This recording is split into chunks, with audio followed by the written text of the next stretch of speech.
Welcome students, welcome to your science class. Students, today we are going to start the new topic of chapter number 3 and the topic name is reproductive part of a plant. Reproductive means दोबारा से किसी भी चीज़ को reproduce करना और इसमें जो reproductive part है plant का इसमें हम read out करेंगे. Now let's start the reading. The flower is the reproductive part of a plant कि जो फ्लावर है वो रिप्रोडक्टिव पार्ट है किसका, प्लांट का. And plays an important role in the process of reproduction. और जो फ्लावर है वो बहुत इंपॉर्टेंट रोल जो है वो प्ले करता है रिप्रोडक्शन के जो प्रोसेस है उसमें. The reproductive parts of a flower are stamen and carpel. कि जो फ्लावर है इसकी टू पार्ट्स हैं जो रिप्रोडक्टिव हैं पार्ट्स, वो हैं स्टेमन and carpel. Stamen. The stamen is the male part of the flower. A part of the stamen called the anther contains pollen. Pollen is a yellow dusty substance. Here you can see the stamen. ये stamen जो है ये male part है flower का और इसमें जो anther है, here you can see anther, और इसमें जो है पोलन है. ये येलो सब्सटेंस जो है डस्टी सब्सटेंस इसको हम पोलन बोलेंगे. This part carpel. The carpel is the female part of a flower. Here you can see the carpel. It has the three parts, the stigma, the style and the ovary. The ovary has ovules. The stigma, second the style, and the third is ovary. Pollination. This is the process of transferring pollen from the anther of the male part to the stigma of the female part to fertilize the plant.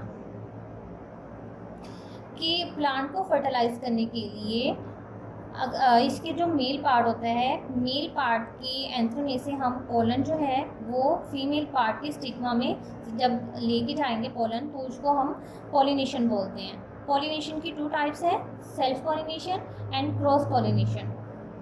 Self pollination, when the pollen grains are transferred from the anther to the stigma of the same flower, it is called self pollination. It can be seen in sunflowers, peas, potatoes, wheat, peaches, etc. Here you can see the self pollination. कि anther में से जो है वो stigma में जा रहे हैं पोलन, उसको जो है सेम फ्लावर जो है उसी में से जा रहे हैं तो उसको हम सेल्फ पॉलिनेशन बोलते हैं. Cross pollination, the transfer of pollen grains from the anther of one flower to the stigma of another flower of the same kind is called cross pollination. Here you can see the cross pollination कि यहाँ पे जो है stigma pollen जो है वो anther में से सेकंड फ्लावर के स्टिग्मा में जो है वो जा रहा है, ट्रांसफ़र हो रहा है. इसको हम क्रॉस पॉलिनेशन बोलते हैं. सेल्फ पॉलिनेशन में सेम फ्लावर में एंथर में से पोलन जो है वो स्टिग्मा में जाते हैं, बट क्रॉस पॉलिनेशन में टू फ्लावर्स होते हैं सेम काइंड के, उसमें से वन फ्लावर का जो एंथर पार्ट है उसमें से पोलन जो है वो ट्रांसफ़र होते हैं सेकंड फ्लावर के स्टिग्मा में, उसको क्रॉस पॉलिनेशन बोलते हैं.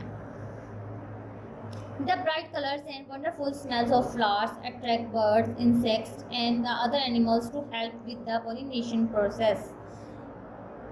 The cross pollination takes place in many ways such as by wind, water, insects, animals and birds. Some animals are known as good pollinators of flowers like bees, butterflies, hummingbirds, moths, flies, wasps and the nectar feeding bats. कि flowers की जो wonderful light और अच्छे से colour होते हैं और उनकी जो अच्छी स्मेल होती है, वंडरफुल स्मेल जो होती है फ्लावर्स की, वो अट्रैक्ट करती है बर्ड्स को, इंसेक्ट्स को, एनिमल्स को. तो वो जो एनिमल्स हैं, ये जो बर्ड्स होते हैं, इंसेक्ट्स होते हैं, ये हेल्प करते हैं पॉलिनेशन जो प्रोसेस होता है उसमें. क्रॉस पॉलिनेशन में ये बहुत ज़्यादा जो है ये हमारी हेल्प करते होते हैं एनिमल्स, जिनमें बीज हैं, बटरफ्लाइज हैं, हमिंग बर्ड्स हैं, फ्लाइज हैं, etc. Pollinators are animals which visit the flower for nectar and help in the transferring pollen to the stigma, thus helping pollination.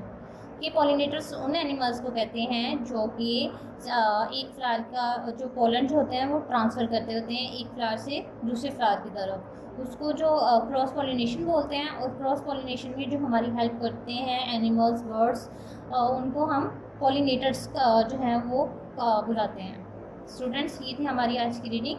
So do reading of this topic. Thank you. Allah Hafiz.